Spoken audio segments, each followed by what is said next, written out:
des saints vous lit. Gaudete et exsultate.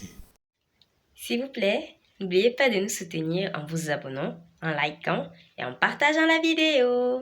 Merci. 102. On entend fréquemment que, face au relativisme et aux défaillances du monde actuel, la situation des migrants, par exemple, serait un problème mineur. Certains catholiques affirment que c'est un sujet secondaire à côté des questions sérieuses de la bioéthique. Qu'un homme politique préoccupé par ses succès dise une telle chose, on peut arriver à la comprendre, mais pas un chrétien à qui ne sied que l'attitude de se mettre à la place de ce frère qui risque sa vie pour donner un avenir à ses enfants. Pouvons-nous reconnaître là précisément ce que Jésus-Christ nous demande quand il nous dit que nous l'accueillons lui-même dans chaque étranger? Confère Matthieu 25, verset 35. Saint Benoît l'avait accepté sans réserve, et bien que cela puisse compliquer la vie des moines, il a disposé que tous les autres qui se présenteraient au monastère, on les accueille comme le Christ, en l'exprimant même par des gestes d'adoration, et que les pauvres et les orphelins soient traités avec le plus grand soin et sollicitude. 103.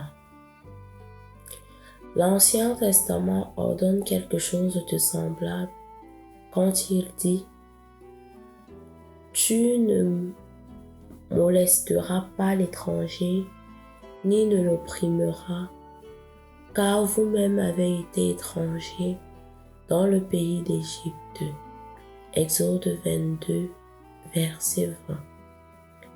L'étranger qui réside avec vous sera pour vous comme un compatriote et tu l'aimeras comme toi-même, car vous avez été des étrangers au pays d'Égypte. Lévitique 19, versets 33 à 34. Par conséquent, il ne s'agit pas d'une invention d'un pape ou d'un délit passager. Nous aussi, dans le contexte actuel, nous sommes appelés à parcourir le chemin de l'illumination spirituelle que nous indiquait le prophète Isaïe quand il s'interrogeait sur ce qui plaît à Dieu. N'est-ce pas partager ton pain avec l'affamé, héberger chez toi les pauvres sans abri? Si tu vois un homme nu, le vêtir, ne pas te dérober devant celui qui est ta propre chair. Alors ta lumière éclatera comme l'aurore. Isaïe 58, versets 7 à 8. Le culte qui lui plaît le plus. 104.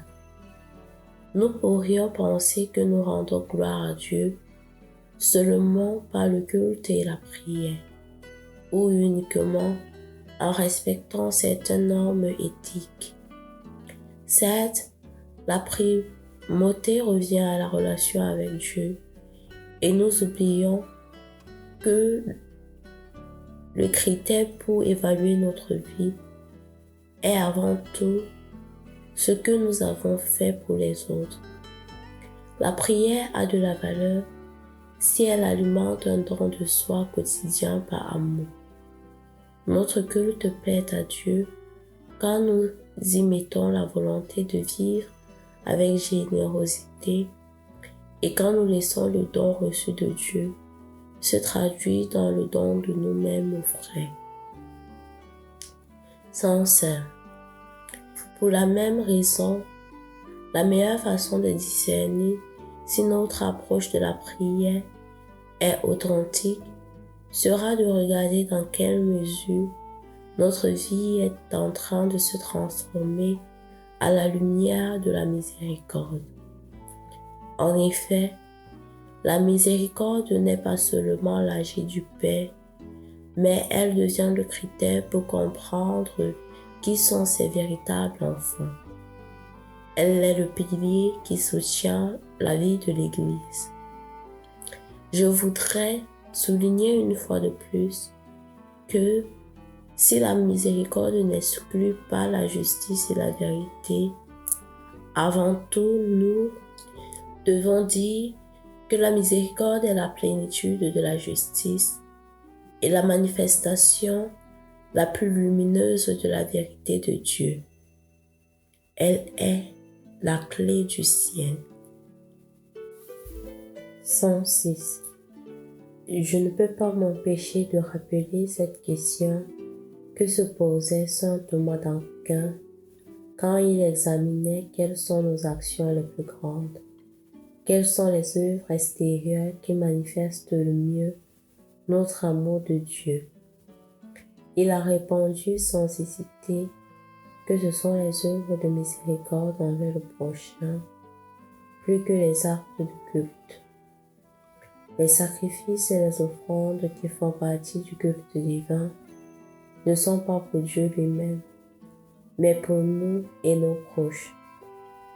Lui-même n'en a nul besoin, et s'il les veut, c'est pour exercer notre dévotion et pour aider le prochain.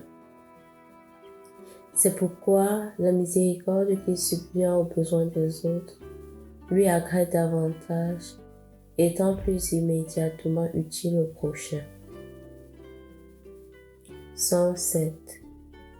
Celui qui veut vraiment rendre gloire à Dieu pour sa vie, celui qui désire réellement se sanctifier pour que son existence glorifie le Saint, est appelé à se consacrer, à s'employer et à s'évertuer à essayer de vivre les œuvres de miséricorde. C'est ce qu'a parfaitement compris sainte Thérèse de Calcutta. Oui, j'ai beaucoup de faiblesses humaines, beaucoup de misère humaine, mais il s'abaisse et il se sert de nous, de vous et de moi, pour que nous soyons son amour et sa compassion dans le monde, malgré nos péchés, malgré nos misères et nos défauts. Il dépend de nous pour aimer le monde et lui prouver à quel point il l'est. Si nous nous occupons trop de nous-mêmes, nous n'aurons plus le temps pour les autres.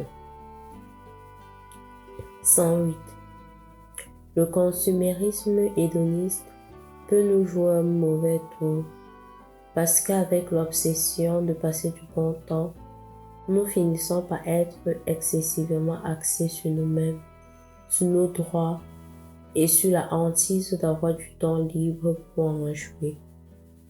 Il sera difficile pour nous de nous soucier de ceux qui se sentent mal et de consacrer des énergies à les aider si nous ne cultivons pas une certaine austérité, si nous ne luttons pas contre cette fièvre que nous impose la société de consommation pour nous vendre des choses et qui finit par nous transformer en pauvres insatisfaits qui veulent tout avoir et tout essayer.